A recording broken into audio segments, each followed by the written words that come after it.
కూడి వచ్చిన మీ అందరికీ మన ప్రభువును ప్రియ రక్షకుడునైన యేసుక్రీస్తు వారి శ్రేష్టమైన నామంలో శుభములు మరియు వందనాలండి.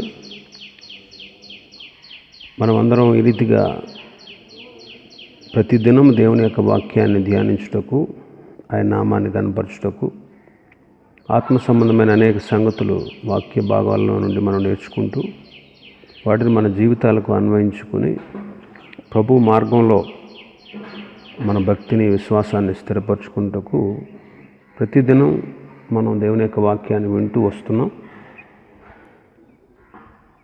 ఈరోజు కూడా దేవుని యొక్క వాక్యాన్ని విని ఆత్మీయంగా బలపడదాం. గత దినం నుంచి ఆదికాండం 1వ అధ్యాయాన్ని గురించి ధ్యానం చేసుకుందాం అని మనం ప్రారంభించాం. గత దినం 1వ వచనంలో, 2వ వచనంలో కొన్ని ప్రాముఖ్యమైన విషయాలు తెలుసుకున్నాం. వాటిని మరొకసారి మీకు గుర్తు చేయాలని ఆశపడుతున్నాను. దేవుడు ఈ 1వ అధ్యాయంలో దేవుడు సృష్టించెను, దేవుడు చేసెను, దేవుడు నిర్మించెను అనే పదాలకి మనం హెబ్రీ భాషలో ఈ ధర్మశాస్త్ర గ్రంథం రాయబడింది కాబట్టి మూల భాష అయిన హెబ్రీ భాషలో వాటికి ఏ పదాలు ఉపయోగించారు, వాటిని మనం ఎలా అర్థం చేసుకోవాలో తెలుసుకున్నాం. సృష్టించెను, చేసెను, నిర్మించెను. మానవుడు చేయగలడు, నిర్మించగలడు, కానీ సృష్టించలేడు. సృష్టించుట అనే పదం కేవలం దేవునికి మాత్రమే చెందింది. దేవునికి మాత్రమే చెందింది. కాబట్టి దేవుడు మాత్రమే సృష్టించగలడు. ఇంకా మనం ఈ 1వ అధ్యాయంలో నేర్చుకున్న విషయం ఏంటంటే, దేవుడు ఉన్నాడు అని కొన్ని విషయాలు మనకు రుజువుపరుస్తున్నాయి. దేవుడు ఉన్నాడు. దేవుడు ఉన్నాడా అంటే ఈ లోకంలో రకరకాల సమాధానాలు వస్తాయి. లేడు అని కొందరు అంటారు, ఉన్నాడు అని కొందరు అంటారు, ఉన్నాడు కానీ అసలు ఎవడో తెలియదు అన్న కన్ఫ్యూజన్లో కూడా చాలామంది ఉన్నారు. అయితే దేవుడు ఉన్నాడు అనడానికి ఈ సర్వ సృష్టే నిదర్శనం. అదే తెలియపరుస్తుంది. మరి పౌలు గారు రోమీలకు రాసిన పత్రికలో చెప్పినట్టు,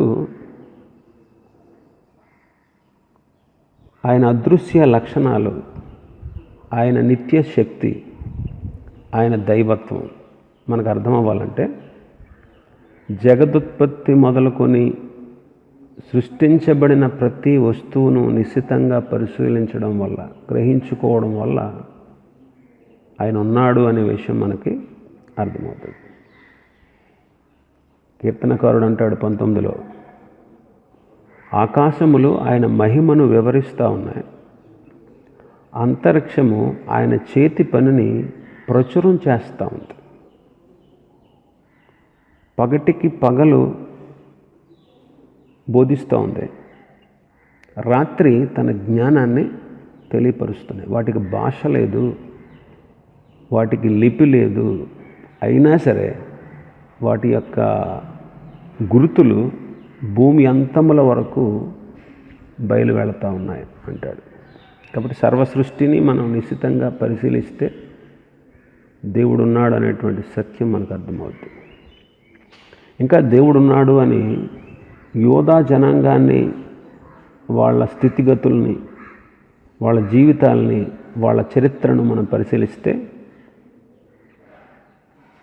దేవుడు ఉన్నాడు అనే విషయం మనకు అర్థమవుతుంది. మూడవదిగా, పరిశుద్ధ గ్రంథమైన బైబిల్ దేవుడు ఉన్నాడు అనే సాక్ష్యాన్ని ఇస్తుంది. బైబిల్ చారిత్రాత్మకమైన గ్రంథం. బైబిలు శాస్త్ర సమ్మతమైన గ్రంథం. బైబిలు ప్రవచన గ్రంథం. ప్రభు చిత్తమైతే వీటి గురించి మనం విపులంగా తెలుసుకుందాం. బైబిల్ చారిత్రకమైన గ్రంథం, శాస్త్ర సమ్మతమైన గ్రంథం, ప్రవచన గ్రంథం. బైబిల్ ఎంత యథార్థమైందో నేడు జరుగుతున్నటువంటి ప్రస్తుత పరిస్థితుల్ని పరిశుద్ధ గ్రంథంలో రాయబడినటువంటి ఆనాటి కాలంలో రాయబడినటువంటి ప్రవచనాలను మనం ఆలోచన చేస్తే దేవుడున్నాడనేటువంటి విషయం మనకి పరిశుద్ధ గ్రంథమే బోధిస్తూ ఉంది. 4వది, యేసుక్రీస్తు దేవుని గూర్చి బయలుపరచడానికి, తండ్రిని గూర్చి బయలుపరచడానికి ఈ లోకానికి వచ్చారు. ఇంకా మనం చూసింది ఏంటంటే, ఆది యందు దేవుడున్నాడు కాబట్టి దేవుడు లేడనే నాస్తికత్వానికి చోటు లేదు, తావులేదు. ఆది యందు దేవుడున్నాడు కాబట్టి అనేక మంది దేవుళ్ళు ఉన్నారు అనడానికి అవకాశం లేదు. ఆయన భూమి ఆకాశాలను సృజించాడు కాబట్టి, ఈ సమస్త సృష్టిని సృష్టించాడు కాబట్టి ఈ ప్రపంచానికి అంతటికీ వేరుగా ఉన్నాడు. ఆయన ప్రపంచంలో మిళితమై లేడు. చాలామంది ఊహించినట్టుగా, అపోహపడ్డట్టుగా చాలామంది ఏమనుకుంటారంటే ఈ సర్వ సృష్టే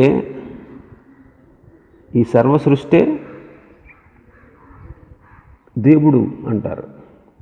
ఈ సృష్టిలో ఉన్న ప్రతిదాన్ని దేవుడిగా పూజిస్తూ ఉంటారు. కాబట్టి అది తప్పు. దేవుడు ఈ సృష్టిలో మిళితమై లేడు, అతీతుడు అనమాట. ఈ సృష్టి అంతటిని మానవుడిగా మనం అనుభవించడానికి ఇచ్చాడు. సూర్యుడు కానీ, చంద్రుడు కానీ, నక్షత్రాలు కానీ, ఈ సర్వ సృష్టిలో ఉన్న జంతువులు, పక్షులు, పురుగులు, జీవరాశులు, జలచరాలు, ఈ చెట్లు, ఈ పర్వతాలు, ఇవన్నీ కూడా మానవుడికి వీటి అవసరం ఉంది. కాబట్టి ప్రభు వీటన్నిటిని సృష్టించాడు. కానీ చాలామంది ఏం చేస్తున్నారు?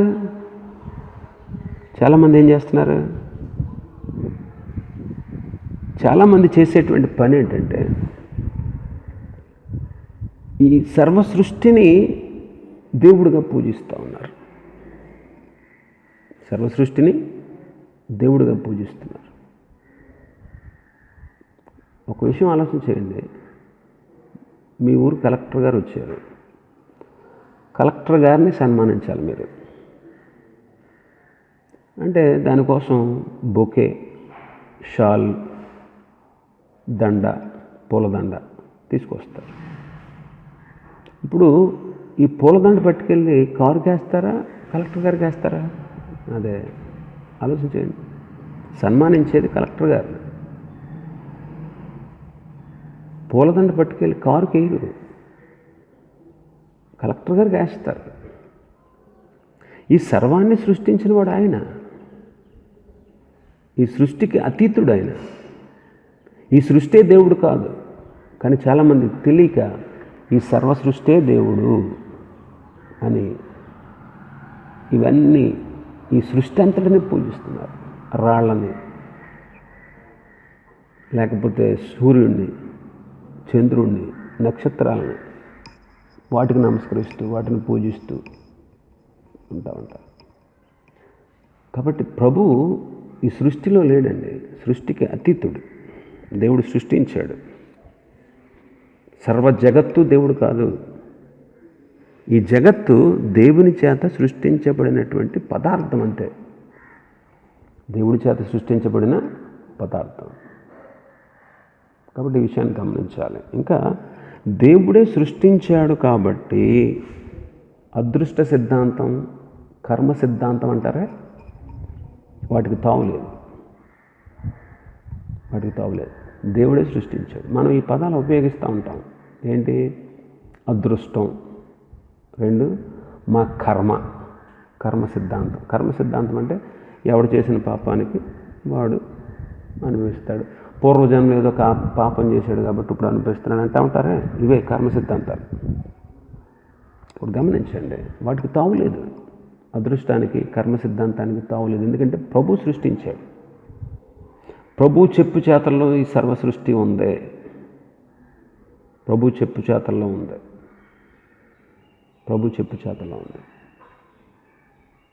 కాబట్టి ఈ విషయాన్ని మనం గమనించాలి. దేవుడు భూమి ఆకాశాలని సర్వసృష్టిని సృష్టించాడు. భూమిని సృష్టించాడు, భూమి మీద ఉన్న వాటిని అన్నిటిని సృష్టించాడు, ఆకాశాన్ని సృష్టించాడు. ఇవి నిత్యము ఉండవు, కానీ దేవుడు నిత్యుడు. వీటిని సృష్టించిన దేవుడు నిత్యుడు, కానీ ఇవి నిత్యము ఉండవు. ఇవన్నీ ఒకప్పుడు నశించిపోతాయి. ఒక టైం వచ్చేటప్పటికి ఇవన్నీ కూడా నశించిపోతాయి. కానీ ఆయన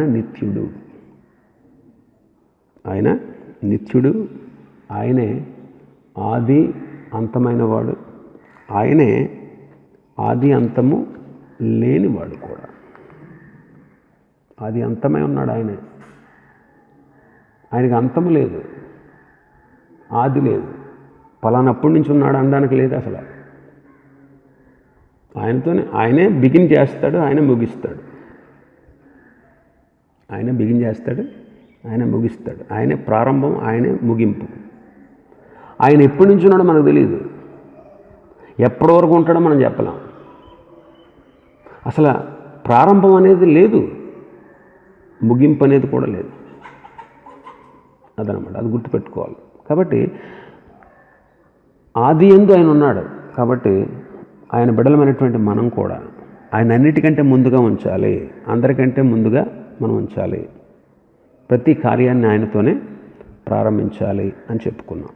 ఇంకా మనం నేర్చుకున్నటువంటి విషయం ఏంటంటే, భూమి నిరాకారముగాను శూన్యముగాను ఉండెను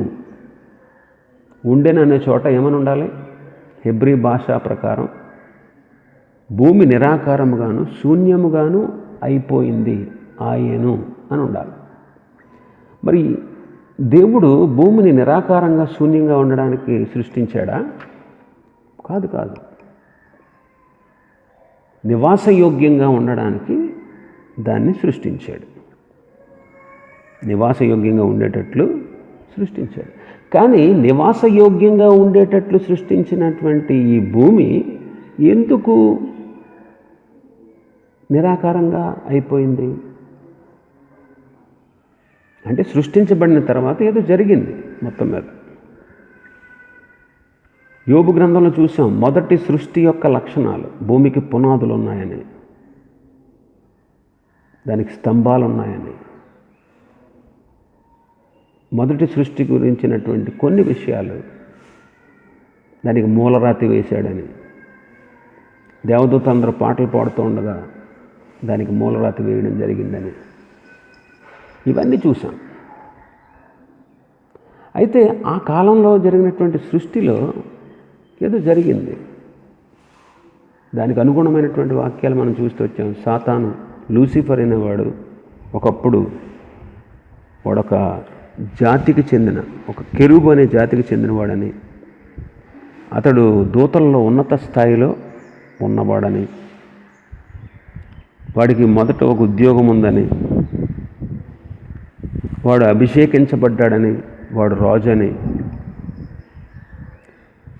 పరలోకంలో దేవుని రాజ్యం, అదే ఏదెను తోట అంటే ఆదాము ఉన్నటువంటి ఏదెనులో వాడికి అంత ప్రభావం లేదు, వాడికి అంత ప్రభావం లేదు. కానీ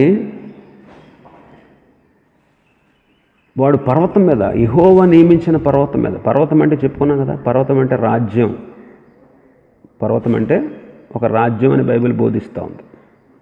వాడు అక్కడ ఉన్నాడని, వాడికి ఒక రాజ్యం ఉందని, వాడికి ఒక సింహాసనం కూడా ఉందని, వాడొక రాజు. ఈ విషయాలన్నీ కూడా, అభిషేకము, రాజు, రాజ్యం ఉండడం, సింహాసనం కలిగి ఉండడం అంతా చూస్తే వీడు అప్పటి కాలంలో ఒక రాజు. వాడు ఎంతకాలం పరిపాలించాడో తెలియదు, దేవుడే వాడిని అభిషేకించాడు.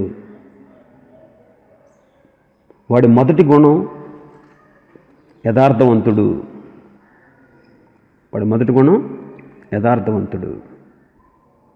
యథార్థవంతుడు. పాపము వాడిలో కనపడినప్పుడు ప్రభు వాడిని తీసిపడేశాడు, ఆ ఉన్నత స్థితి నుంచి తోసిపడేశాడు. వాడి గురించి ఇంకా రాసిన అమూల్య రత్నాలతో అలంకరించబడ్డాడని.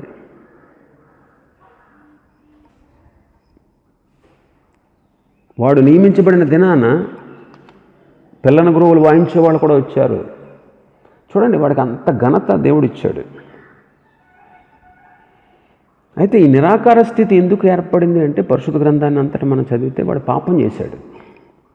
నేను ఆకాశంలోకి ఎక్కిపోతాను, దేవుని నక్షత్రములకు పైగా నా సింహాసనాన్ని హెచ్చించుకుంటాను, ఉత్తర దిక్కున నా సభాపర్వతం మీద కూర్చుంటాను, మేఘమండలం మీదకి ఎక్కి వెళ్తాను, మహోన్నతునితో నన్ను నేను సమానంగా చేసుకుంటాను అని వాడిలో ఈ దుష్టాభిప్రాయం వచ్చినప్పుడు దేవుడు వాడిని శిక్షించాడు, క్రిందకు తోసేశాడు. అందుకే పరిశుద్ధ గ్రంథం చదివితే పేతురు పత్రికలో ఉంటుంది కదా, దేవదూతలు పాపం చేసినట్టు ఉంటుంది. తమ ప్రధానత్వాన్ని నిలుపుకోకుండా తమ నివాస స్థలాన్ని విడిచిపెట్టిన వాళ్ళు అని రాసి ఉంటుంది పరిశుద్ధ గ్రంథంలో.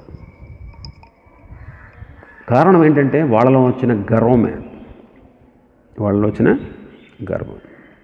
అయితే ఆ దేవదూతల్లో కొందరు బంధించబడ్డారు, కొందరు స్వేచ్ఛగా ఆకాశ మండలంలో ఉండి పనిచేస్తున్నారు. అందుకే ఎఫెసీ పత్రికలో పౌలు గారు అంటాడు, మనం పోరాడేది మనుషులతో కాదు, శరీరులతో కాదు, ఆకాశ మండలం అందు ఉన్నటువంటి దురాత్మల సమూహాలతో అన్నాడు. సమూహాలతో అన్నాడు.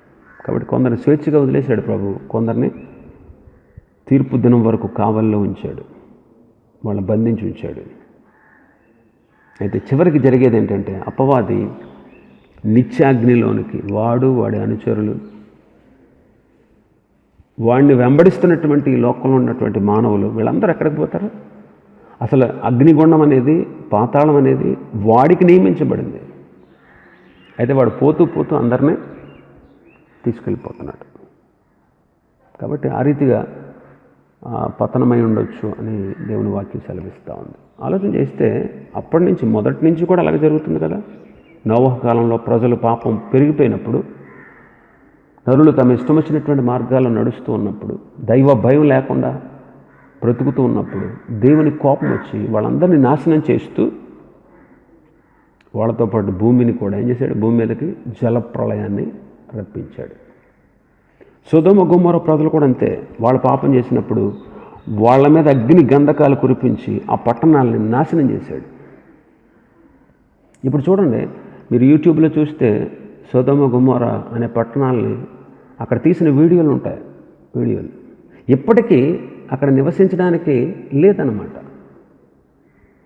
అక్కడ నివసించడానికి నివాసయోగ్యంగా లేదు, నివాసయోగ్యంగా లేదు. ఎప్పటికీ కూడా ఇప్పటికీ నివాసయోగ్యంగా లేదు, నివాసయోగ్యంగా లేదు. కాబట్టి ఆలోచన చేయండి, ప్రభు తన శిక్ష పంపించినప్పుడు ప్రజలతో పాటుగా భూమిని కూడా ఏం చేశాడు? భూమి మీదకేమో నోవహ కాలంలో జలప్రళయాన్ని రప్పించాడు. ఆనాటి కాలంలో ఈ భూమికి ఈ పునాదులు ఇవన్నీ ఉండేయేమో. అయితే భూమి నిరాకారం అయిపోయింది, శూన్యంగా అయిపోయింది, చీకటి కమ్మేసింది. తర్వాత మళ్ళీ దేవుడు దాన్ని రీక్రియేషన్ చేసి శూన్యంలో వేలాడదీశాడంటాడు. శూన్యంలో భూమిని వేలాడదీశాడని యోబు గ్రంథంలోనే ఉంటుంది అన్నమాట. కాబట్టి రీక్రియేషన్ చేశాడనమాట. నీళ్లలో మునిగిపోయి ఉన్న ఆ భూమిని మళ్ళా బయటికి తీశాడనమాట, బయటికి తీశాడు. ఇంకా మనం చూస్తే ఇర్మియా గురించి, ఇర్మియా గ్రంథంలో చదువుకున్నాం కదా. ఇర్మియా గ్రంథంలో భూమి మీదకు చూడగా అక్కడ అది నివాసయోగ్యంగా కనపడలేదు. ఆకాశం తట్టు చూడగా వెలుగు లేకపోయింది అంటాడు. ఆకాశం తట్టు చూస్తే వెలుగు లేకపోయింది అంటాడు. అంటే యెరూషలేము యొక్క నాశనం ఆ ఇర్మియా గారు చూసి, అయ్యో ఈ భూమి ఇలాగైపోయింది, ఈ యెరూషలేము భూమి, ఇక్కడ ఉన్నటువంటి ఆకాశం ఇలాగైపోయింది, అయ్యో ఏంటి ఈ ప్రజలందరూ నాశనం అయిపోయారు అని విలపిస్తూ రాశాడు అన్నమాట. కాబట్టి గమనించండి, ప్రభువు మొదటి నుంచి కూడా నిన్న నేడు నిరంతరం ఏకరీతిగా ఉన్నాడు. ఏకరీతిగానే ప్రతి దానికి. ఇప్పుడు ఆదాము తప్పు చేసినప్పుడు చూడండి, ఆదాము పాపం చేసినప్పుడు నిన్ను బట్టి భూమిని శపిస్తున్నాను అన్నాడు. నిన్ను బట్టి భూమిని శపిస్తున్నాను, నిన్ను బట్టి భూమిని శపిస్తున్నాను అన్నాడు. కాబట్టి గమనించండి, దేవుని ప్రజలైనటువంటి మనం ఈ పాడైపోయినటువంటి సృష్టి, దానిని ప్రభు మళ్ళా రీక్రియేట్ చేశాడనమాట. మానవుని జీవితానికి సాదృశ్యంగా ఉంది ఇది కూడా. ఒకసారి ఆలోచన చేయండి. ప్రతి మానవుడు ఇలాంటి దృశ్యంలోనే ఉన్నాడు. భూమి నిరాకారంగా శూన్యంగా అయిపోయినట్టు ప్రతి మనిషి కూడా ఇలాగే అయిపోయాడు. దేవుని చేత సృష్టించబడ్డాడు ప్రతి మానవుడు. ఆయన నిన్ను నన్ను సృష్టించాడు. అయితే సృష్టించి ఈ భూలోకానికి మనల్ని పంపిస్తే ఈ భూమి మీదకి వచ్చిన తర్వాత మనం కూడా మన మార్గాన్ని చెరిపేసుకుని ఇష్టానుసారంగా బ్రతకడం ప్రారంభించాం. అందుకే వాక్యం ఏం చెప్తుంది? నీతిమంతుడు లేడు, ఒక్కడునూ లేడు, అందరూ త్రోవ తప్పి ఏకముగా పనికి మాలిన వారయ్యి. దేవుని వెదకు వాళ్ళు లేరు అన్నాడు. కాబట్టి అందరూ త్రోవ తప్పి, నీతిమంతుడు లేడు, ఒక్కడు లేడు. రోమీలకు రాసిన పత్రికలో మనం 3వ అధ్యాయం చూస్తే 11వ వచనం నుంచి, నీతిమంతుడు లేడు, ఒక్కడునూ లేడు, గ్రహించువాడెవడు లేడు, దేవుణ్ణి వెదకువాడెవడూ లేడు, అందరూ త్రోవ తప్పి ఏకముగా పనికి మాలిన వారయ్యారు, మేలు చేయవాడు లేడు, ఒక్కడైనను లేడు. చూడండి, ప్రతి మానవుని దుస్థితి ఈ రీతిగానే ఉంది. ప్రతి మానవుని దుస్థితి. ఆనాడు ఆది మానవుడు ఆదాము చేసిన పాపాన్ని బట్టి ప్రతి మానవుడికి ఆ పాపము ఆపాదించబడింది.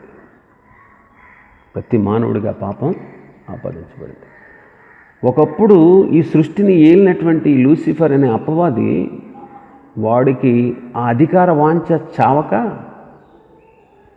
ఇంకా వాడు పరిపాలించాలనేటువంటి ఆధిక్యత చావక, దేవుడు సృష్టించినటువంటి ఈ సృష్టిని కూడా, నేటి దినాల్లో ఉన్నటువంటి ఈ సృష్టిని కూడా, ఈ సృష్టి దేవునికి ప్రతిరూపంగా ఉన్నటువంటి మానవ సృష్టిని వాడు పాడు చేస్తూ వస్తున్నాడు. అందుకే పౌలు గారు అంటాడు, ఈ యుగ సంబంధమైనటువంటి దేవత వారి మనోనేత్రాలకు గుడ్డితనాన్ని కలిగించింది అంటాడు.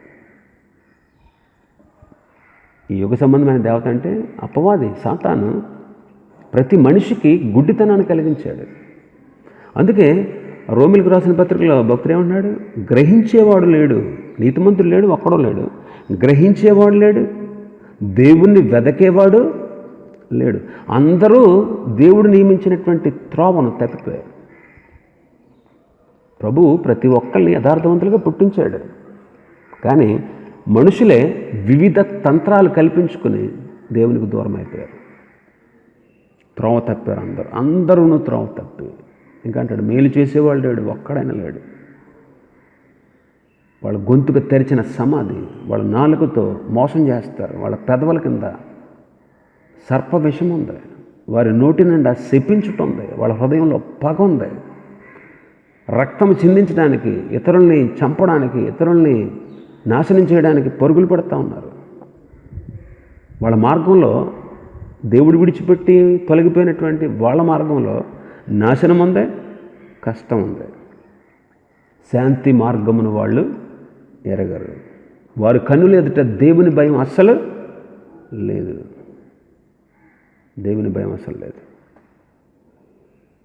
కాబట్టి సర్వలోకము దేవుని యొక్క శిక్షకు పాత్రమైనట్టు,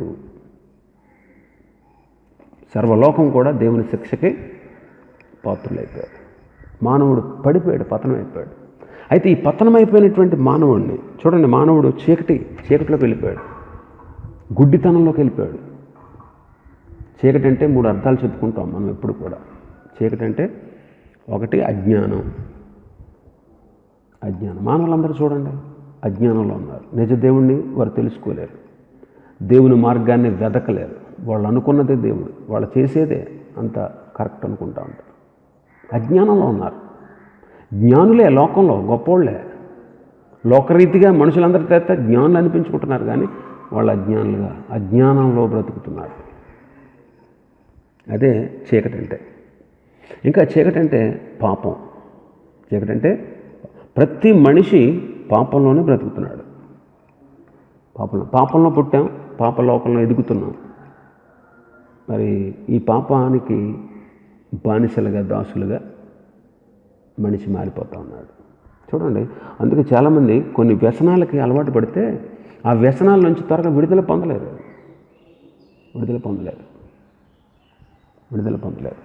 అలాంటి పరిస్థితుల్లో ఉన్నారు మానవులు. పాపం అజ్ఞానంలో ఉన్నారు, ఇంకా చీకట్లో ఉన్నారు. చీకటి అంటే మూడవ అర్థం మరణం. 1 అజ్ఞానం, 2 పాపం, 3 మరణం. పాపం ఎవరి వల్ల వచ్చింది?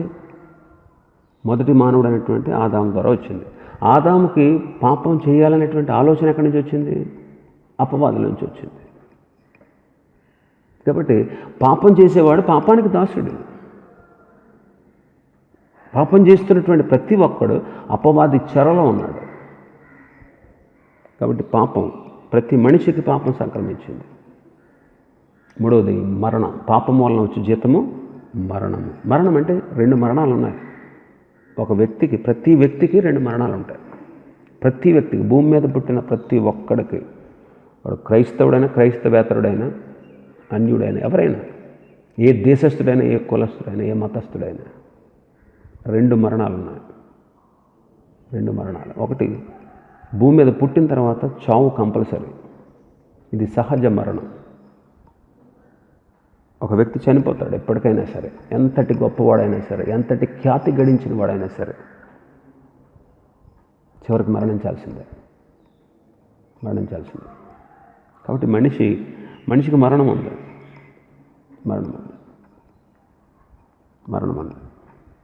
అయితే 2వ మరణం గురించి కూడా బైబిల్ చెప్తుంది. 2వ మరణం అగ్ని గంధకములతో మండుగుండం. 21వ అధ్యాయం ప్రకటన గ్రంథం 8వ వచనం ప్రకారం. ప్రకటన 21:8 అగ్ని గంధకములతో మండుగుండములో పాలు పొందుదురు, ఇది 2వ మరణము అన్నాడు. అక్కడ జాబితా రాశాడు ఎవరు వెళ్తారో 2వ మరణానికి. పిరికివారు, అసహ్యులు, అపవిత్రులు, విగ్రహారాధికులు, మాంత్రికులు, వ్యభిచారులు, ఇలాంటి వాళ్ళందరూ. అబద్ధమును ప్రేమించి జరిగించేవాడు. కాబట్టి గమనించండి, మానవుడు ఎలాంటి అజ్ఞానంలో ఉన్నాడు, చీకటిలో ఉన్నాడు అన్నాడు. చీకటి అంటే 3 విషయాలు చెప్పాను. 1 అజ్ఞానం. ఎంత అజ్ఞానం చూడండి మానవులకి. దాని గురించి యెషయా గారు ఒక మాట రాస్తాడు తన గ్రంథంలో. ఒక అతనంట ముద్దు తెచ్చుకుని ఇంటికి తెచ్చుకున్నాడు. కొంత ముద్దు అందులో కొంత భాగాన్ని తీసి వంట చేసుకున్నాడు, రొట్టెలు చేసుకు తిన్నాడు. మరి కొంత భాగాన్ని తీసుకుని చలిమంట కాసుకున్నాడు. మరికొంత భాగాన్ని తీసుకుని దాన్ని ఒక అందమైన బొమ్మ రూపంలో చెక్కాడంట. చెక్కి ఏం చేశాడు? దానికి మొక్కుతున్నాడు, ఇది నువ్వే దేవుడు, నాకు భోజనం కాల్చిపెట్టావు, చలి కాసుకోవడానికి వెచ్చదనాన్ని ఇచ్చావు. అసలు యాక్చువల్గా ముద్దది. ఆ ముద్దుకి ఈ మనిషి ఏం చేశాడు? ఒక రూపాన్ని ఇచ్చాడు. అసలు ఆ ముద్దు వీడికి నమస్కారం చేయాలి. నేను ముద్దు లాంటి దానిరా, ముద్దు లాంటి నన్ను, నాకు ముద్దు లాంటి, ఎందుకు నిరుపయోగంగా పడి ఉన్న ముద్దు లాంటి దాన్ని నాకు ఒక రూపాన్ని ఇచ్చావు బాబు, నీకు నమస్కారం అని చెప్పాలి వీడికి. కానీ వీడు దానికి చెప్తున్నాడు. ఎంత అజ్ఞానం ఇది, ఆలోచించండి. మానవులు అజ్ఞానంలో ఉన్నారు. నిజ దేవుని తెలియట్లేదు. ఈ భూమిని, ఆకాశాన్ని, సూర్యచంద్ర నక్షత్రాన్ని, సమస్త జీవరాశుల్ని, గాలిని, నీరుని, ఈ సర్వలోకంలో నువ్వు జీవించడానికి కావాల్సిన ప్రతి వనరుని ప్రభు ఇచ్చాడే నీకు. ప్రభువే కదా నీకోసం ఇవన్నీ సృష్టించింది. మరి ఆయన మర్చిపోయి ఆయన పక్కన పడేసి ఆయన ఇచ్చిన వాటిని పట్టుకు తిరుగుతున్నావంటే ఇది ఎంత అజ్ఞానం. కాబట్టి మానవుడు చీకటిలో ఉన్నాడు, అజ్ఞానంలో ఉన్నాడు. చూడండి, ఇక్కడ భూమి నిరాకారంగా శూన్యంగా అయిపోయింది. చీకటి అగాధ జలముల మీద కమ్మి ఉంది. చీకటి కమ్మేసిందంట. అగాధ జలముల మీద చీకటి కమ్మేసింది. అలాగే ప్రతి మనిషిని చీకటి కమ్మేసింది అనమాట. చీకటి అంటే అజ్ఞానం, చీకటి అంటే పాపం, చీకటి అంటే మరణం. ఈ మూడింటి గురించి చాలామంది తెలుసుకోలేరు. ఇంకా అజ్ఞానంలో ఉన్నారు మానవులు. విజ్ఞాన రంగంలో ముందున్నారు, కానీ విజ్ఞాన రంగంలో మేము దిట్టలం అని చెప్పుకుంటున్న వాళ్ళు కూడా నేటికి అజ్ఞానంలో ఉన్నారు. అజ్ఞానంలో ఉన్నారు, నేటికి పాపంలోనే ఉన్నారు. నేను పాపిని కాదు అని వారించేవాళ్ళు లేకపోలేదండి. వాదిస్తారు కొంతమంది, మేము పాపులం కాదు. చాలామంది తప్పు బోధకులు కూడా చెప్తారు. చాలామంది తప్పు బోధకులు కూడా నీకు జన్మ పాపం లేదంటారు. వాళ్ళు ఎలా తీసుకొచ్చారంటే, ఇప్పుడు రక్షణ పొంది బాప్తీసం తీసుకుని దేవుని బిడ్డవై నువ్వు పెళ్ళైన తర్వాత, నీకు తర్వాత పెళ్ళయింది, రక్షణ పొందేసే ముందు బాప్తీసం తీసుకున్నావు, తర్వాత పెళ్ళయింది, ఆ తర్వాత నీకు పిల్లలు పుట్టారు, వాళ్ళకి జన్మ పాపం లేదంటారు. కొంతమంది వారిస్తూ ఉంటారు. ఎందుకు లేదు? ఒక మనుషుని ద్వారా ఈ సర్వలోకంలో ఉన్నటువంటి మనుషులకి పాపం సంక్రమించింది. ఒక మనుషుని ద్వారా పాపం వచ్చింది, ఒకే మనిషి ద్వారా నిత్య జీవం కూడా కలిగింది. ఒక మనిషి ద్వారా పాపం వచ్చింది. ఆ మనుషుడు ఎవరంటే మొదటి ఆదాము. ఒకే మనిషి ద్వారా మనం అందరం నిత్య జీవానికి పాత్రలమయ్యాం. ఈయన ఎవరండి? కడపటి ఆదామైన యేసుక్రీస్తు.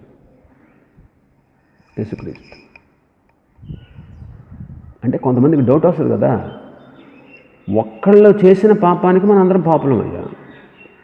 మరి ఒక్కళ్ళు చిందించిన రక్తం సరిపోద్దా ఎంతమంది పాపాలు పరిహరించడానికంటే? సరిపోద్ది.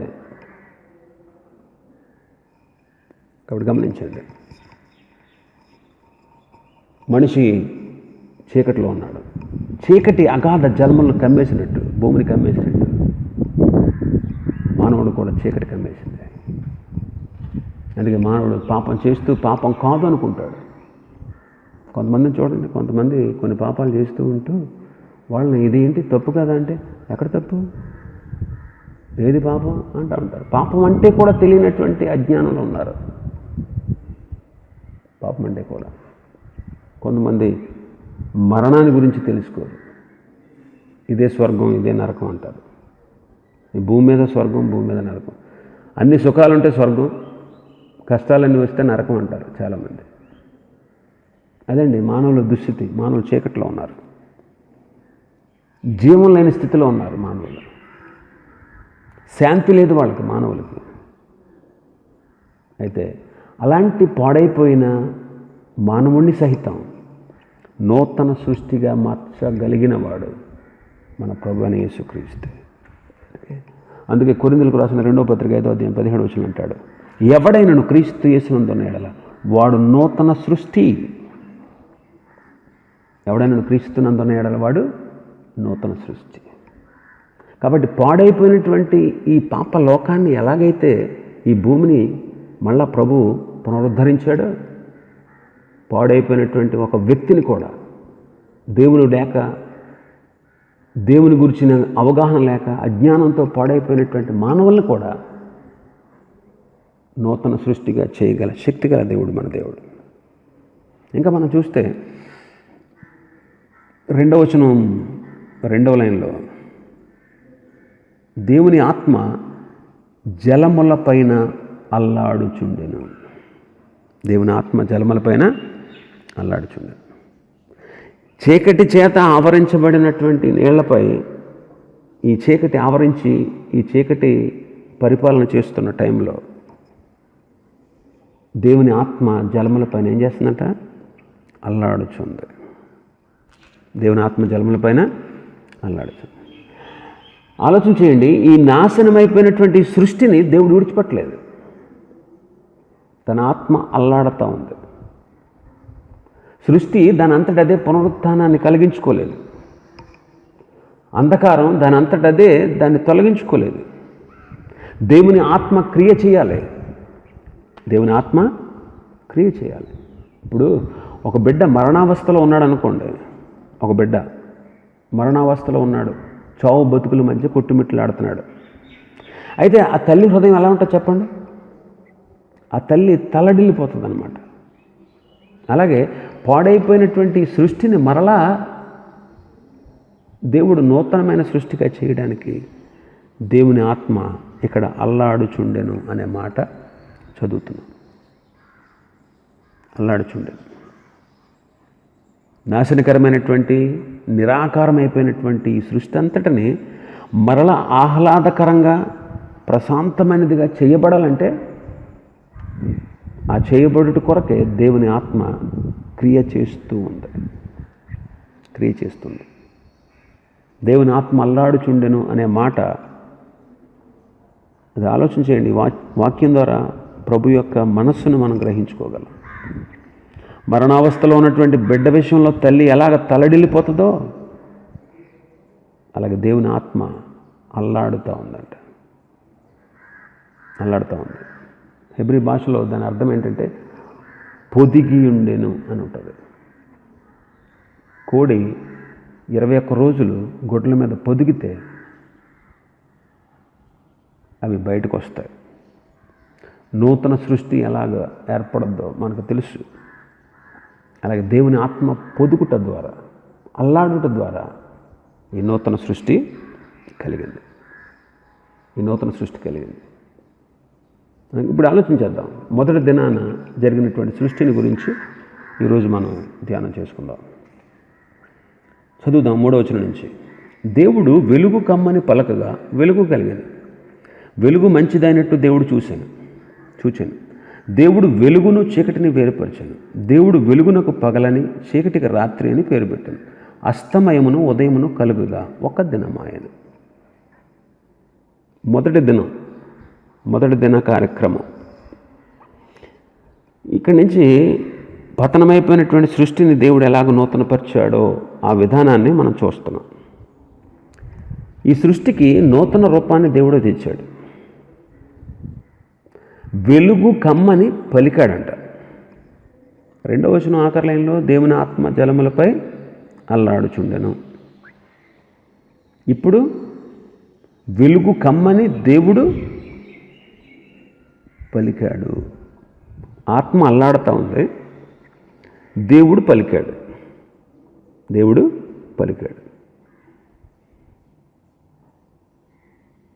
అప్పుడు ఈ సర్వసృష్టి నిర్మించబడింది. అందుకే 31వ వచనంలో, మొదటి అధ్యాయం 31వ వచనంలో, దేవుడు తాను చేసినది యావత్తును చూచినప్పుడు అది చాలా మంచిదిగా ఉండెను. ఇక్కడ దేవుని ఆత్మ అల్లాడుట అనేది ప్రార్థనకు సూచనగా ఉంది. ఒక విషయం గమనించండి. పాడైపోయినటువంటి సృష్టి అంటే మనకు గుర్తు రావాల్సింది ఎవరంటే పాడైపోయినటువంటి, పతనమైపోయినటువంటి మానవుడి స్థితి గుర్తు రావాలి. మనం కూడా ఒకప్పుడు అదే దుస్థితిలో ఉండేవాళ్ళం. ఇప్పుడైతే రక్షణ పొందాం, ఇప్పుడైతే దేవుని బిడ్డలమయ్యాం. అయితే ఇంకా చాలామంది పాడైపోయిన స్థితిలోనే ఉన్నారు. మరి వాళ్ళు కూడా క్రీస్తుని తెలుసుకోవాలి కదా, వాళ్ళు కూడా రక్షకుడిని తెలుసుకోవాలి కదా, వాళ్ళు కూడా నూతన సృష్టిగా చేయబడాలి కదా, వాళ్ళు కూడా నూతన సృష్టిగా చేయబడేటట్లు మనం కూడా దానికి అనుకూలమైన క్రియలు జరిగించాలి కదా. ఆలోచన చేయండి. దేవుని ఆత్మ అల్లాడుచుండెను అంటే అల్లాడడం అనేది ప్రార్థనకు సూచనగా ఉంది. అందుకే రోమిలకు రాసిన పత్రిక 8వ అధ్యాయం 26వ వచనంలో ఉచ్చరింపశక్యము కాని మూలుగులతో ఆత్మ తానే మన పక్షముగా విజ్ఞాపన చేయుచున్నాడు. ఇక్కడ మూలుగుట అని చూస్తున్నాం. ఉచ్చరింపశక్యము కాని మూలుగుతో అంటున్నాడు. మూలుగుట అనేది ప్రార్థనను సూచిస్తూ ఉంది. కాబట్టి ఒక వ్యక్తి నశించిపోతున్నటువంటి వ్యక్తుల కొరకు ప్రార్థించాలి అంటే మనం చేసేటువంటి ఆ ప్రార్థనలో ఆత్మ నడిపింపు, ఆత్మ వేదన, ఆత్మ మూలుగుట అనేది చాలా అవసరం. అలాగ మనం ప్రార్థించినప్పుడే దేవుడు పలుకుతాడు. మీరు గుర్తుపెట్టుకోండి. దేవుని ఆత్మ అల్లాడుచుండెను, దేవుడు పలికెను. ఆత్మ అల్లాడిన తర్వాత, దేవుడు పలికిన తర్వాత వెలుగు కలిగింది.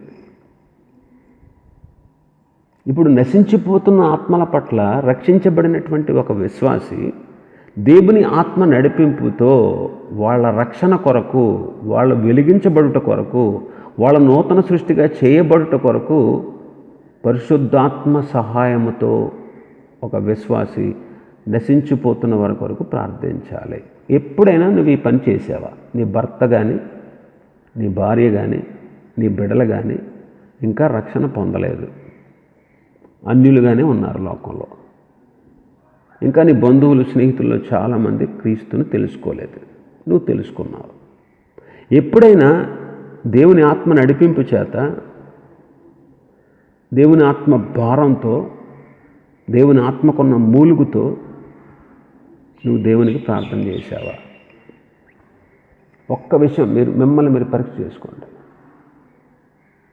ఒక నశించిపోతున్నటువంటి వ్యక్తి, అజ్ఞానంలో ఉన్న వ్యక్తి, చీకటిలో ఉన్న వ్యక్తి వెలిగించబడాలి, పాడైపోయినటువంటి జీవితాన్ని జీవిస్తున్నటువంటి ఒక వ్యక్తి నూతన జన్మను పొందాలి, యేసుక్రీస్తుని తెలుసుకోవాలి అని అనుకున్నప్పుడు నువ్వు ఆ వ్యక్తి కోసం పరిశుద్ధాత్మని సహాయంతో ప్రార్థించాలి. పతనమైపోతున్నటువంటి మానవ కోటి అంతటి కొరకు ఆత్మ కలిగించే మూలుగుతో మనం ప్రార్థించినట్లయితే ఆ తర్వాత దేవుడు తన కార్యాన్ని చేస్తాడు. కాబట్టి ఒక వ్యక్తి, నశించిపోతున్నటువంటి ఒక వ్యక్తి రక్షించబడాలి, వెలిగించబడాలి, నూతన సృష్టిగా చేయబడాలి, పాడైపోయిన తన బ్రతుకును మార్చుకోవాలంటే నీవేం చేయాలి? ప్రార్థన చేయాలి. దేవుని ఆత్మ నడిపింపుతో నువ్వు ప్రార్థన చేస్తే అల్లాడాలంట, గోజాడాలి ప్రభు సన్నిధిలో. జలములపై అల్లాడుచుండెను అన్నట్టు.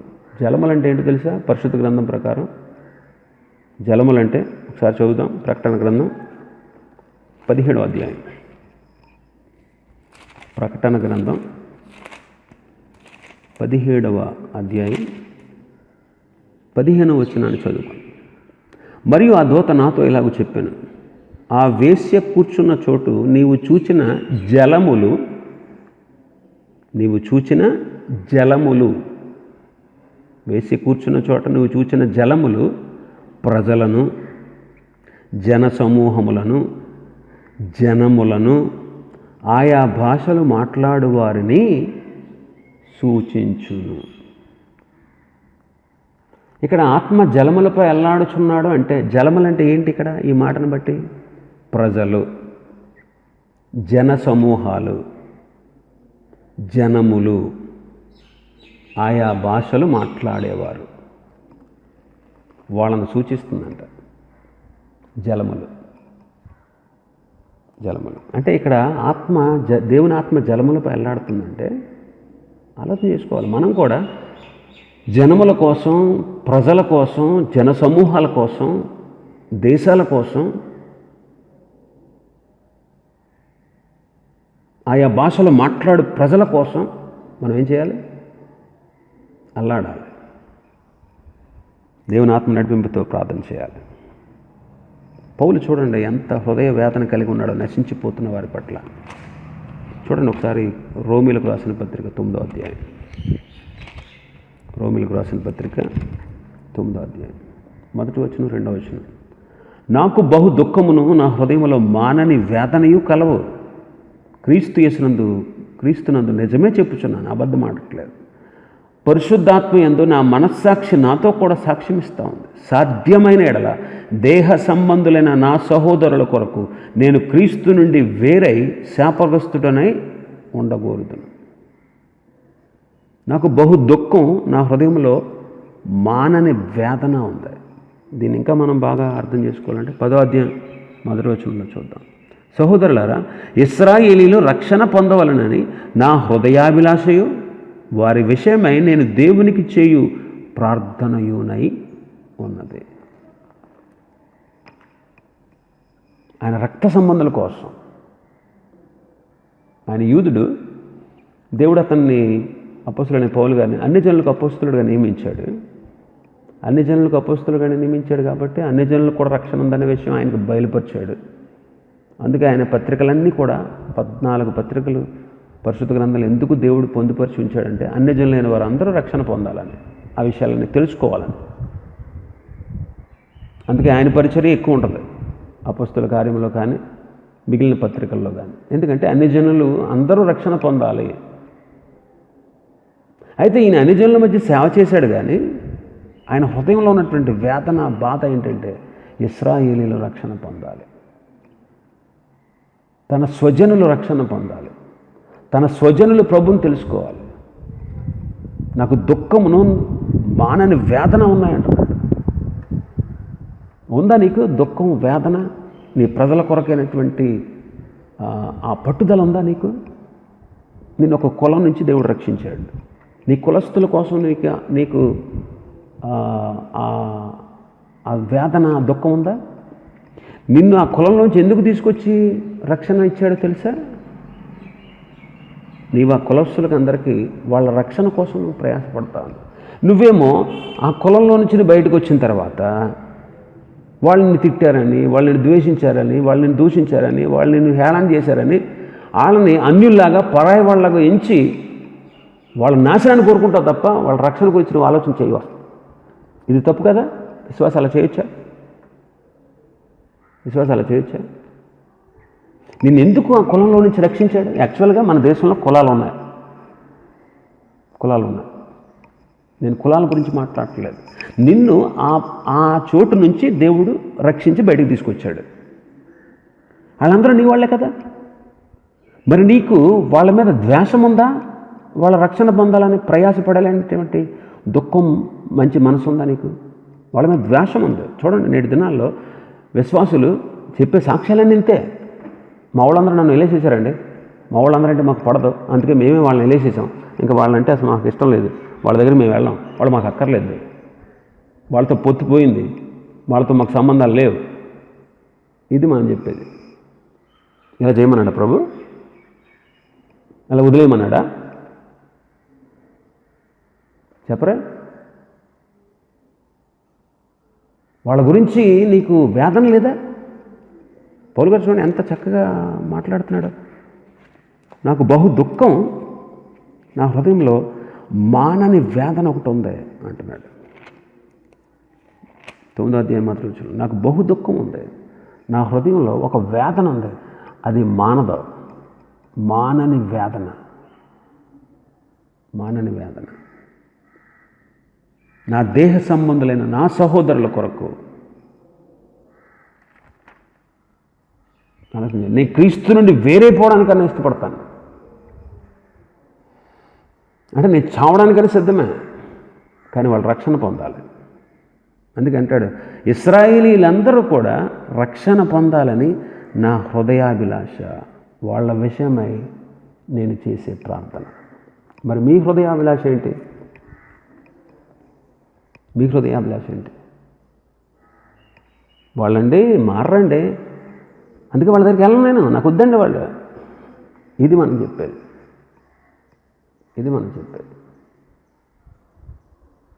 ఇది అలా అయితే వాళ్ళని ఎలాగా ప్రభు కోసం సంపాదిస్తావు? వాళ్ళని ద్వేషిస్తూ ఉంటే నువ్వు ప్రభు కోసం వాళ్ళని ఎలా సంపాదించగలవు? ప్రభు కోసం ఎలా సంపాదించగలవు? ప్రభు కోసం సంపాదించలేవు కదా. వాళ్ళతో నీకు సత్సంబంధం లేకుండా ప్రభు కోసం వాళ్ళు సంపాదించలేవు. నీకు వేదన లేదు, మీ ఊళ్ళో నశించిపోతుంటే నీకు దుఃఖం లేదు, మాకు బాగా జరిగిందనే సంతోషం వేస్తుంది నీకు. నీ వాళ్ళు పాడైపోతూ ఉంటే నీకు అసలు అరే వీళ్ళు రక్షణ పొందాలి, వీళ్ళు రక్షణ పొందకుండా పాడైపోతున్నారనేటువంటి ఆ తాపత్రయం నీళ్ళు లేదే, అల్లాడిపోయే గుణం లేదే, దేవుని ఆత్మచేత నడిపించబడి వాళ్ళ కోసం అహర్నిశలు ప్రార్థన చేసి వాళ్ళు రక్షణ పొందాలనేటువంటి ఆతృత నీకు లేదే? గమనించు, ప్రభు నేను ఏర్పాటు చేసుకునేది ఎందుకు? ప్రభు నేను బయటికి తెచ్చింది ఎందుకు? వాళ్ళ రక్షణ కోసం కూడా నీ వంతు పనిగా, నీ కృషిగా నువ్వు చేయాల్సిన ఒక పని ఉంది. ఏంటంటే దేవుని ఆత్మ నడిపింపుతో వారి కొరకు నువ్వు ప్రార్థన చేయాలి. నువ్వు ప్రార్థన చేసినట్లయితే దేవుడు కార్యం చేస్తాడు, దేవుడు పలుకుతాడు. వాళ్ళు రక్షణ పొందుదురుగాక, వాళ్ళు వెలిగించబడుదురుగాక అని పలుకుతాడు ప్రభు. ఎప్పుడైతే ఆయన పలుకు బయటకు వస్తుందో నోట్లోంచి, వెంటనే యేసుక్రీస్తు అనే వెలుగు వాళ్ళలోనికి ప్రవేశిస్తుంది. అప్పుడు వాళ్ళ నూతన సృష్టిగా మార్చబడతారు. కాబట్టి నశించిపోతున్నటువంటి అనేక మంది నీ స్వజనుల కొరకు పరిశుద్ధాత్మ నడిపింపుతో కూడిన వేదనతో కూడినటువంటి ప్రార్థన మనం చేయడం ఎంతైనా అవసరం.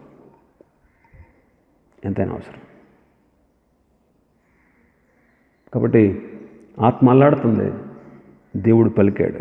ఈ రెండింటి ద్వారా నూతన సృష్టి ఏర్పడం. మొదటిది ఆత్మ, రెండవది దేవుడు పలికిన పలుకు, దాన్ని ఏమంటారంటే వాక్యము అంటారు. ఏమంటారు దాన్ని? దేవుని పలుకు ఏంటి? వాక్యమే. దేవుని పలుకు, దేవుని మాట వాక్యమే.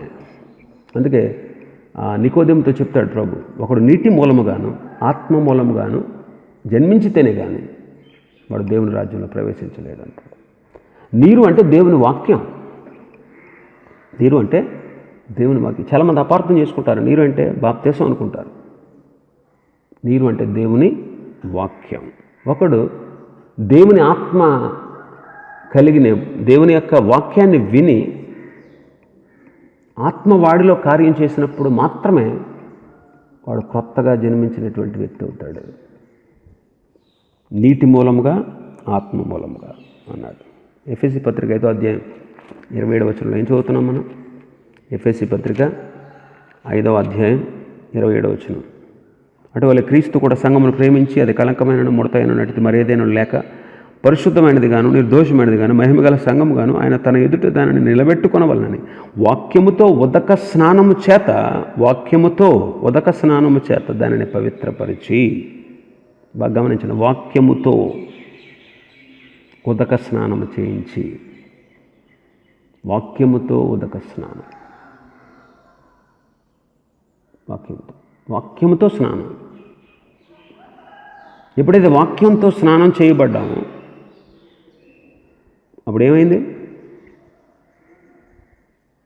దాన్ని పవిత్రపరిచాడు, పరిశుద్ధపరిచాడు.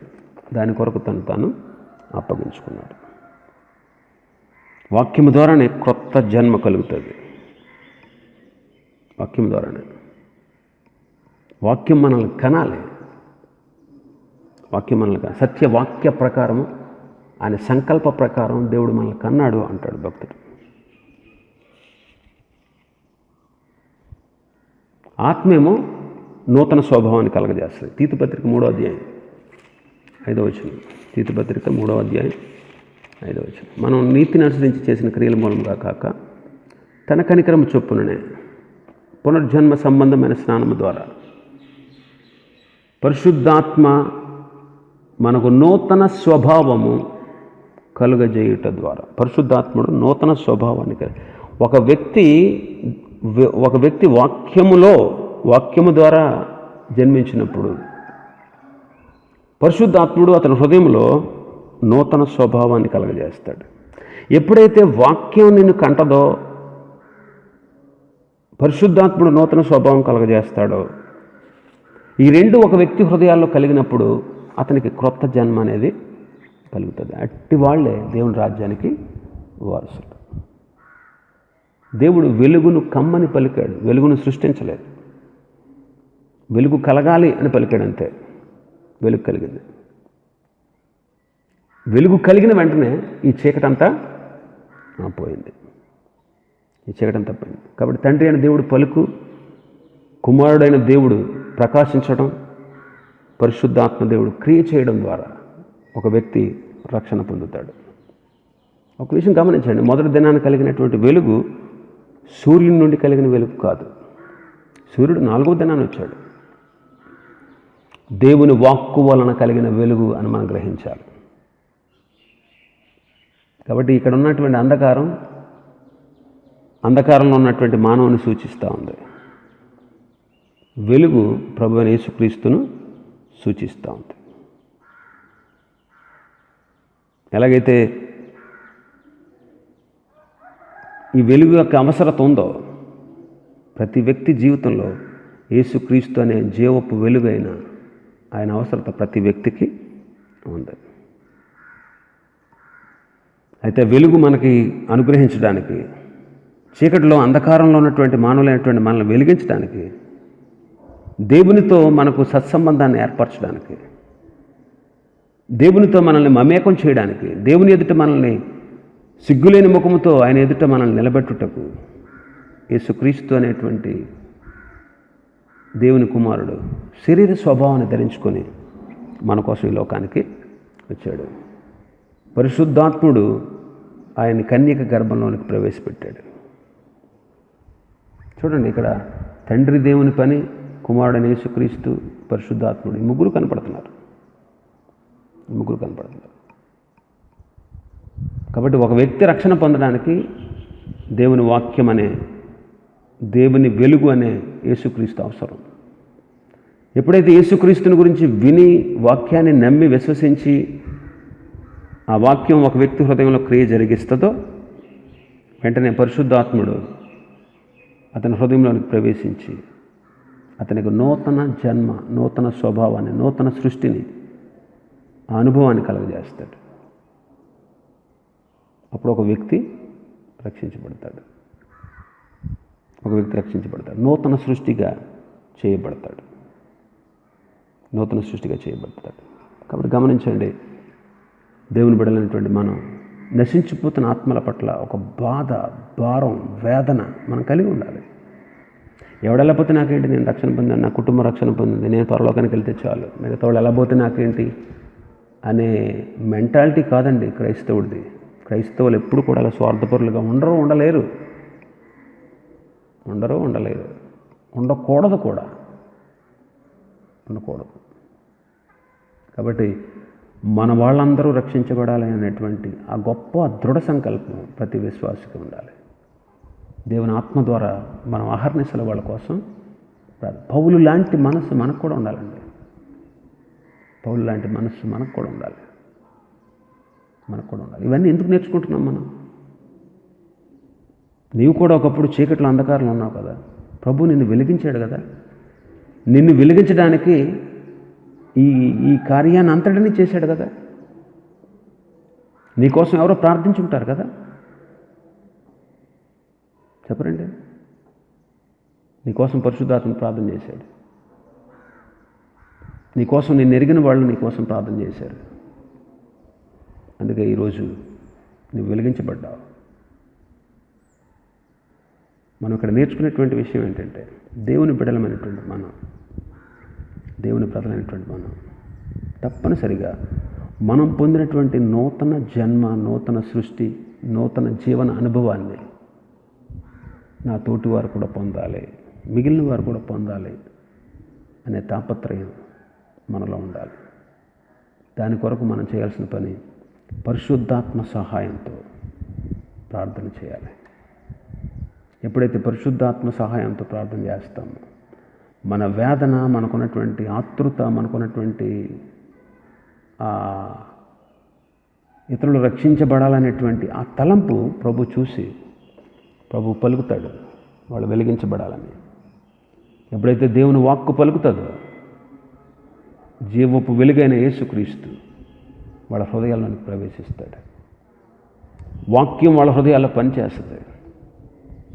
వాక్యం ద్వారా వాళ్ళు క్రొత్తగా జన్మించబడతారు.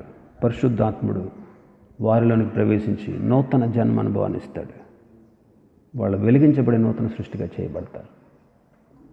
కాబట్టి వెలుగు కలుగుగాక అనగానే వెలుగు కలిగింది. దేవుడు పలికాడు, క్రీస్తు ప్రకాశించాడు.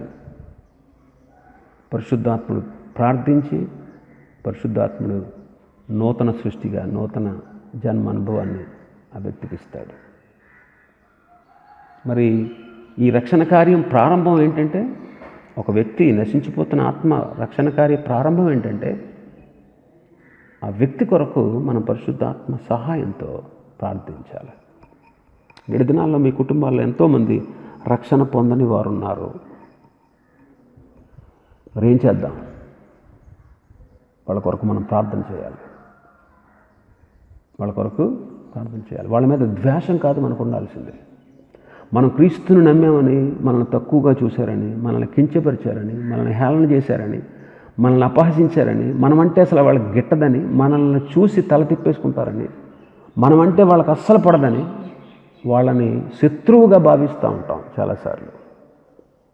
ప్రియ సహోదరుడా, సహోదరి, నీ బంధువుల్ని, నీ స్నేహితుల్ని, నీ ఇరుగు పొరుగు వారిని ఎప్పుడు అలా శత్రువుగా భావించుకో.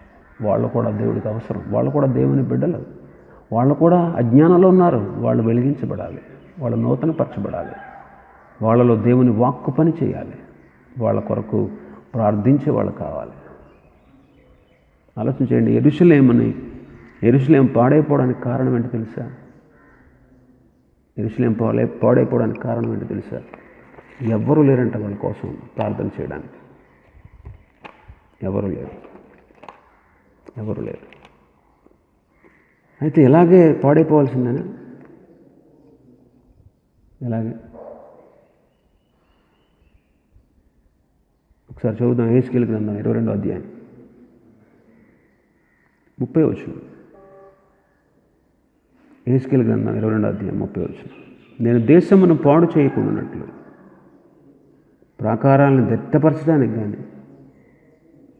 దట్టపరచుటకు బద్దలైన సందుల్లో నిలుచుటకు కానీ తగిన వాడేవాడని నేను ఎంత విచారించిన ఒక్కడైనా నాకు కనబడలేదు. ఆలోచించేయండి, యెరూషలేములో అంతమంది ఉన్నారు, వాళ్ళందరిలోనూ అంటే ఒక్కడు కూడా కనపడలేదంట ప్రభువుకి. ఒక్కడ కనపడినా దేవుడు ఏం చేస్తాడు తెలుసా? దేశాన్ని పాడు చేయకపోదు. ఆ మాట అర్థం చేసుకోండి, ఆ వాక్యాన్ని బాగా చదవండి, మీకు అర్థమవుతుంది. దేశం నేను పాడు చేయకుండా ఉందును, ప్రాకారాలని దిట్టపరచుదును. అడ్డుపడేవాడు కానీ, అంటే అడ్డుపడడానికి తగినవాడు ఎవడు లేడు. ఒక్కడు కూడా భక్తిపరులు లేడన్నమాట. అందరూ తొలగిపోయారు. మరి ఆ కాలంలో యెహెజ్కేలు ఉన్నాడు, దానియేలు ఉన్నాడు, యెషయా ఉన్నాడు, యిర్మీయా ఉన్నాడు కదండి అనొచ్చు మీరు. అందుకే వాళ్ళకి యిర్మీయాతో చెప్పింది ఏంటి? నువ్వు ప్రార్థన చేయొద్దు అన్నాడు.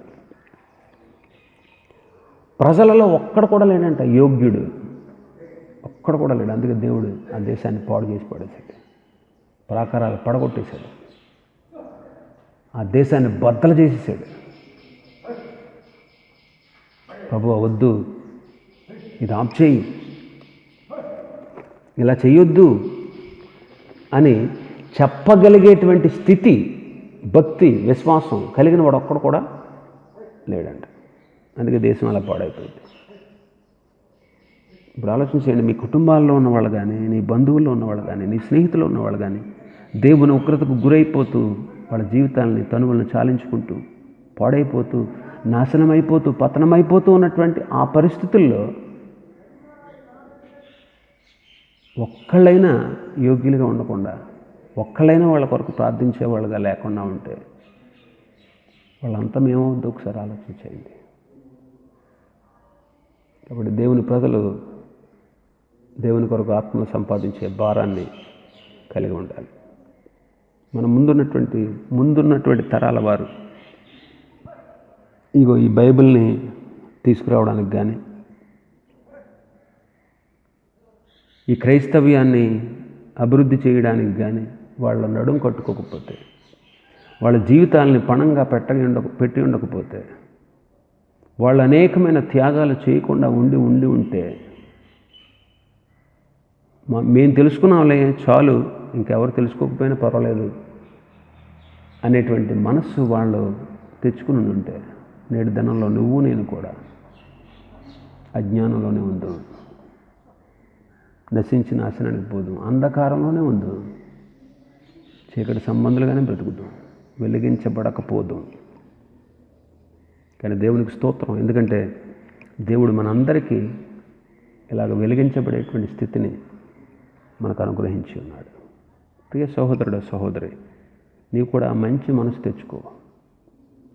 నీ కులస్తులకి, నీ బంధువులకి, నీ స్నేహితులకి, నీ ఇరుగు పొరుగు వారికి నువ్వు కాకపోతే ఎవరు చెప్తారు? నీవు కాకపోతే వాళ్ళకి ఎవరు బోధిస్తారు? నీకంటే ఇంకా సమీపస్తులకి ఇంకెవరున్నారు?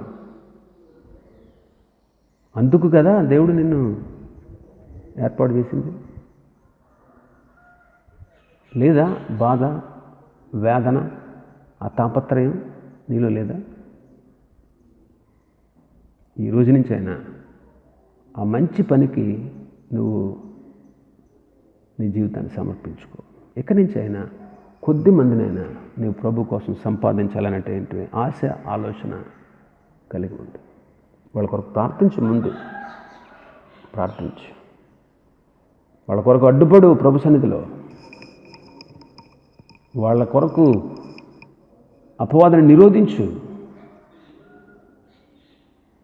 విజ్ఞాపన చేయి. మనం చదువుకున్నాం కదా, మనం చెప్పుకున్నాం కదా గత ఆదివారం, యెహోవా జ్ఞాపకర్తలారా విశ్రమించకండి, ప్రభుని విశ్రమింపనీయకండి. యెరూషలేము తిరిగి కట్టబడే వరకు, యెరూషలేము తిరిగి కట్టబడే వరకు, పాడైపోయినటువంటి ఆ స్థితి మళ్ళీ బాగు చేయబడే వరకు మీరు విశ్రమించకండి, ఆయన విశ్రమింపనీయకండి. కాబట్టి నువ్వు విశ్రమించకుండా ప్రార్థిస్తే ఆయన విశ్రమం లేకుండా ఆయన కూడా కార్యాలు చేస్తాడు. అట్టి స్థితి దేవుడు మనందరికీ అనుగ్రహించునుగాక. ప్రార్థన చేసుకుందాం. కృపాసత్య సంపూర్ణుడ, ప్రేమ స్వరూపి, నీకు స్తోత్రాలు. ఇదిగో ప్రభు, ఆదికాండం మొదటి అధ్యాయంలో ఉన్నటువంటి కొన్ని ప్రాముఖ్యమైన విషయాలు మేము నేర్చుకుంటున్నాం. దానిలో భాగంగానే ఈరోజు మొదటి దిన సృష్టి, తండ్రి వారు ఎలాగా మరి మొదటి దిన సృష్టి జరిగించబడింది, అందులో కొన్ని విషయాలు మాత్రమే మేము ధ్యానం చేసుకోగలిగాం. తిరిగి రేపు మరలా ఈ విషయం గురించి మేము ధ్యానం చేసుకోవడానికి సహాయం చేయండి. సృష్టి తనంతటదే ఎలాగైతే పునరుత్థానం కలిగించుకోలేదో, అంధకారాన్ని తొలగించుకోలేదు, మీ ఆత్మ క్రియ చేస్తే తప్ప, నీ వాక్యం పనిచేస్తే తప్ప, మీరు మాట్లాడితే తప్ప మరి తండ్రి ఆనాడు నూతన సృష్టి జరగలేదు. ఈనాడు మానవుడు కూడా పతనమైపోయిన స్థితిలో, అజ్ఞానంలో, జీవం లేని స్థితిలో, చీకటిగా ఉండి చీకటైనటువంటి స్థితిలో, శాంతి సమాధానాలు లేక మనిషి అల్లాడిపోతున్నాడు. అయితే రక్షించబడిన మేము మా బాధ్యత ఏంటో మీరు మాకు తెలియపరిచారు. అవును ప్రభు, మేము కూడా ఆత్మ సహాయంతో నశించిపోతున్న అనేకుల పట్ల ఆత్మ వేదనతో ప్రార్థించేవాళ్ళుగా, మీరు వాళ్ళని రక్షించే వరకు, వాళ్ళని వెలిగించే వరకు, వాళ్ళలోనికి జీవాన్ని పంపే వరకు పరిశుద్ధాత్మ నడిపింపులో వేదనతో మేము ప్రార్థించేటట్లు సహాయం చేయండి ప్రభు. అనేకులని నూతన సృష్టిగా మీరు మార్చాలనే మా తాపత్రయానికి ఒక ఉన్నతమైనటువంటి లక్ష్యంతో మేము చేయబోయేటువంటి ఈ కార్యానికి మీరే కార్యాన్ని సఫలం చేసి అద్భుతాలు చేసి ప్రభు అనేకులను రక్షించండి. అంధకారంలో ఉన్నటువంటి మానవుల పైన మీ వెలుగును ప్రకాశింపచేయండి. మీ కృప మాకు అనుగ్రహించండి తండ్రి. మీ వాక్యము ద్వారా మేము హెచ్చరించబడ్డాము. మేము ఎందుకొరకు ప్రత్యేకించబడి మీ బిడ్డలుగా చేయబడ్డాము, మా పట్ల మీ ఉద్దేశం ఏంటో మేము తెలుసుకున్నాం. అవును తండ్రి, మా జాతి వారి కొరకు మేము కూడా, ఆనాడు పౌలు గారు తన సొంత జనుల కొరకు ఎంత వేదనను, మానని వేదనను, దుఃఖాన్ని కలిగి ఉన్నాడు.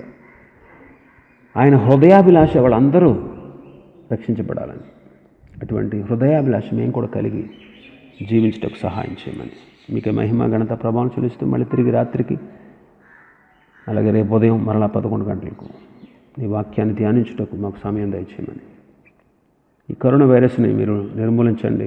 త్వరలో ఈ లాక్డౌన్ ఎత్తివేయబడేటట్లు, ఆ వైరస్ నిర్మూలించబడేటట్లు, మేము స్వేచ్ఛగా మా పనులు చేసుకునేటట్లు, మేము స్వేచ్ఛగా నీ మందిరానికి వెళ్ళి ఆరాధించుకునేటట్లు, ఏ విధమైన ఆటంకాలు ఇంకా కలగకుండా వాటిని నిర్మూలించి మేము స్వతంత్రంగా ఈ కార్యాలను ఏకీభవించడానికి సహాయం చేయండి. ఇంతవరకు మమ్మల్ని ఈ వైరస్ బారి నుంచి తప్పించారు, ఇక ముందునూ తప్పించండి ప్రభువా.